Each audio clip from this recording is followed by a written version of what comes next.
Speaking from an intimacy point of view, there are a couple of guidelines that you need to understand. And this is from both perspectives. So first, let us talk about what is halal and what is haram. The general script, the general point, the general rule when it comes to intimacy is that everything is halal until proven haram. Everything is halal until proven haram. And then you look into the Sharia, what are the things that Allah subhanahu wa ta'ala has prohibited? What are the things that Allah subhanahu wa ta'ala has prohibited? And you have four things that Allah subhanahu wa ta'ala has clearly prohibited. Four things that Allah subhanahu wa ta'ala has clearly prohibited. Number one is that Allah subhanahu wa ta'ala has prohibited intimacy through the anus. Allah subhanahu wa ta'ala has prohibited intimacy through the anus. Number two is that Allah subhanahu wa ta'ala has prohibited intimacy when a woman is in her menstrual cycle. When a woman is in her menstrual cycle, and this takes the same ruling when she has postpartum bleeding, meaning after she has a child, during that time it is not permissible to be physically intimate with her at that time as well. The third thing that is prohibited in Islam is for one to be, use that which is filthy, to use that which is disliked. Now, we'll get to this concept later on, bi'idhnillahi ta'ala, but just understand the general rule. Because over here, Islam didn't come to give specifics, but Islam just gave general guidelines. And then the fourth principle, and the fourth rule you should know when it comes to intimacy, is that Islam prohibits people being wasteful. Islam prohibits people being wasteful. Now, a lot of the uncles and aunties, they may be thinking, what on earth is going on over here? I'm going to explain briefly, and in as clean of a way as I possibly can, bi'idhnillahi ta'ala. So the general guidelines is that everything is halal until proven haram, and those are the four things that Allah subhanahu wa ta'ala has prohibited. So the first thing we mentioned is that Allah subhanahu wa ta'ala, He has made intimacy through the anus clearly haram. And in fact, this is something that there's consensus on, that there's no disagreement upon, that this is prohibited. This is prohibited and is not allowed. And the same thing applies to the second one as well, that during menstruation and during postpartum bleeding, it is not permissible to have marital relations at that time. And I want to make that very clear, that a husband and wife, they can be intimate in the sense that they can hold hands, they can kiss one another, they can enjoy one another in every single way, except for having marital relations. Except for having marital relations. That is what applies to the first two. They can enjoy one another in every way, except for having marital relations at that time. Then number three, we said, a person should not be filthy. A person should not be filthy. What does this general guideline mean?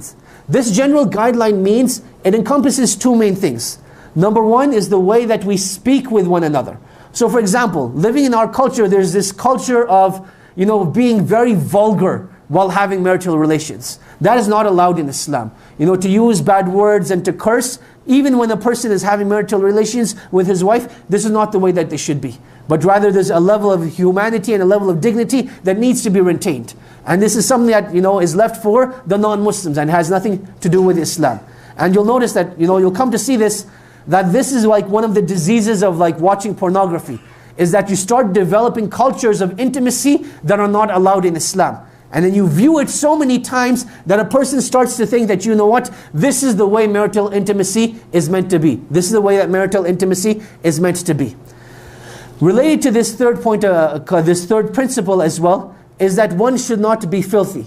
So you will notice that again in Western culture, they'll use a whole bunch of products that are not, for the lack of better words, hygienic. They're things that are not hygienic. I'm not going to educate you about them if you don't know what they are. If you know what they are, seek refuge from Allah that you never find someone who wants these sort of things. So those are the sort of things you have to avoid. Then the fourth thing is that you're not meant to be wasteful. That you're not meant to be wasteful. And this is something that you'll find in the books of old, that certain things that you're allowed to use in intimacy, certain things that you're not allowed to use in intimacy. So the question arises, are you allowed using food while being intimate? Are you allowed using food while being intimate? And the answer to this is yes, as long as you're consuming that food. So for example, I'm going to throw out names of foods, you figure out what to do with them. So when you talk about like chocolate sauce, you talk about whipped cream, you talk about, those sort of things, these are things that you're allowed to use. These are things that you're allowed to use. But at the same time, a person should not be wasteful. A person should not just use these things and then throw these things away. But rather, you're meant to consume them and not be wasteful. Now, those are general guidelines. Those are general guidelines. Now, why do I mention these sort of things? That as Muslims, there needs to be a safe space. You'll notice that when a person will have a question, they're not going to feel comfortable to speak to the imam. They're not going to want to speak to the brother that they see in the masjid. There needs to be a safe space. And one thing we definitely don't want is, people going to the internet and trying to research, should I be using this or should I not be using that? They don't have the level of morality and ethics that a Muslim is required to have. So I want to give you general guidelines in terms of what is allowed and what isn't allowed. And the reason why I bring this up again is because one of the biggest levels of frustration is because of this improper intimacy. That the parents, they got the children married, they're like, beta, beti, you're now officially married, go figure things out yourself. The boy who's never had a boyfriend, the boy has never had a girlfriend, and the boy has never had a girlfriend, and the girl has never had a boyfriend. She's like, what do we do now? And then try reading these books by like Ibn Hazm and some of the scholars of the past, and they're like, what on earth is this? It seems like mechanics or something. It's very difficult, and that's why this needs to be discussed with our up-and-coming, teenagers and young adults that are getting married in a halal and in a mature manner. So those are the guidelines. Now, in terms of actual intimacy itself, I want to explain the difference between intimacy between a man and a woman. From a man, if we understand what we said about him, he is very goal-oriented, right? He's very goal-oriented, whereas a woman is very experience-oriented. So for a man, it's about doing the task and finishing the task, and that is what will give him the greatest amount of pleasure, and he will be done. Whereas for a woman's perspective, it's not about completion, but rather it's about the experience itself. And this is what I want to share, a very important difference over here. That there will be, for a husband and wife, when they get married, there will be a time where a man will need to fulfill his urge. A man will need to fulfill his urge, and a woman will be like, what? Let us go out for dinner first. Let us light some candles. Let us, put on some nasheeds. And the man is like, that is, on the inside, he's being, like on the outside, he's being polite, but on the inside, he's like, this is not what I need right now. I've just gone through some major fitna, something happened, and I need to fulfill my urge. A woman needs to recognize that at that time, he's not in the mood for an intimate experience, he just needs to fulfill his urge. At the same time, from a man's perspective, he cannot be greedy and selfish and think that this is the way intimacy is always going to be. There's a time to take, but there's also a time to give.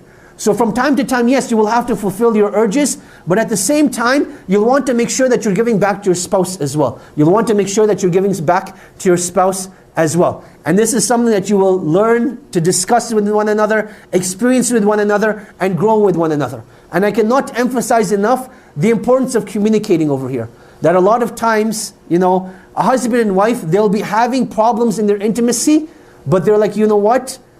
It's going to stay in the dark. We're not going to discuss it. We're not going to do anything about it. We'll just continue living as it is.